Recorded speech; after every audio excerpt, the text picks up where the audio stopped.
Last time, on Daughter of the Twilight, Daughter of the Light, Aura, Midna, and Zelda devised a plan to separate Ilia from Link. However, when they went to their room in the morning, they were in for an unexpected surprise. Midna stood there, wide-eyed with a partially opened mouth at what had become in the environment. The bed was perfectly made, as if it hadn't even been touched the night before. Everything else in the room, however, was an utter disaster. The tapestries that had been hanging on the walls had been torn down, as if someone in a fit of rage came storming through the place. The bedside table had been knocked over, with one of the legs broken off of it. A porcelain vase had been knocked to the ground and shattered into fragments, torn petals of the flowers that had once rested within strewn across the cold stone floor. But worst of all, Link and Ilia were nowhere to be found. Ilia woke to the sound of loud, obnoxious grunts.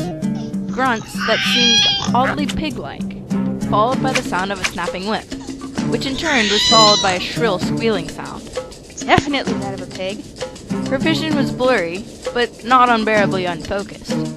She could scarcely make out where she was. She was in some kind of wooden, rotting prison somewhere in the desert. The room was dark, with the only light coming from the jagged, unwooded spaces in the door. She did not dare touch anything for fear of getting splinters. She sat up and dusted the sand off of her body. She was feeling unusually grungy for some odd reason, as if she had been dragged by her ankles through a dusty wasteland for the past few hours. Damn. Back at Hyrule Castle, Midna yanked the door open behind her and urged Zelda and Aura to come into the room. You won't believe this! Won't believe what? Zelda walked slowly into the room. The confusion on her face was quickly replaced with shock as she saw what had become of the room. She brought her hands up to her face to cover her mouth. By the gods!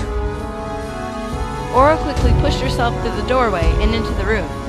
When she saw the state that the room was in, she gasped. But when she saw that Link was nowhere to be found, she started to get angry. What the hell happened? What's your language, young lady? Midna's mind was in a wreck, worrying about Ilia and Link. You aren't my mom yet, princess. I don't have to do anything you tell me. Zelda walked further into the room.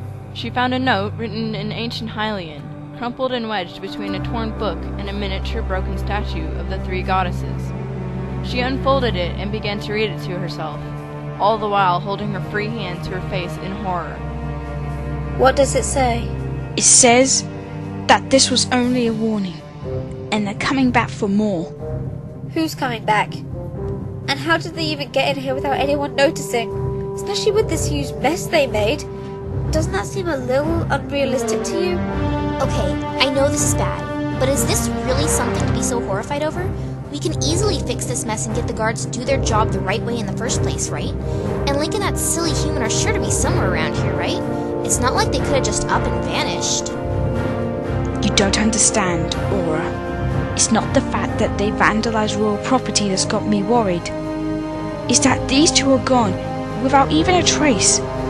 It's who made this mess in the first place. Who? Who did this that could get you so worked up? Moblins. There was a long, uncomfortable pause after Zelda said this. The word hung ominously in the air around them, echoing in their heads. The word that meant something was going on in Hyrule, and that something was definitely not good. Somewhere far away from the castle, Link awoke with a terrible pain in his side and a grueling headache. He could feel a warm breeze drifting through some kind of opening and over his body. He ran his fingers through his hair to discover that it was horribly scraggly and filled with sand. He began to frantically brush the sand out of his hair.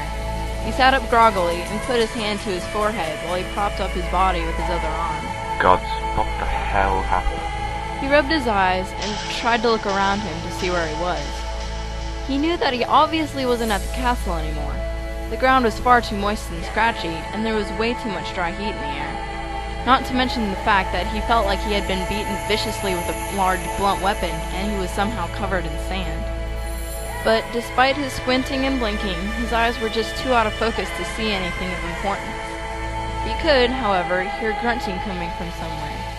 It sounded disturbingly familiar, like the squeals of a battle boar, accompanied by the noise that a moblin made. Moblins? But Doesn't that mean... Ganondorf. Come on, Ganondorf? The Ganondorf? Do you have any idea how cliche that is?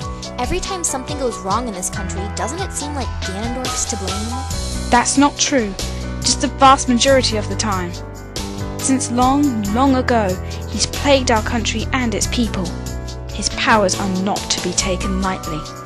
Okay, I get the picture. And besides, look at this. Zelda held out the letter for Aura to see.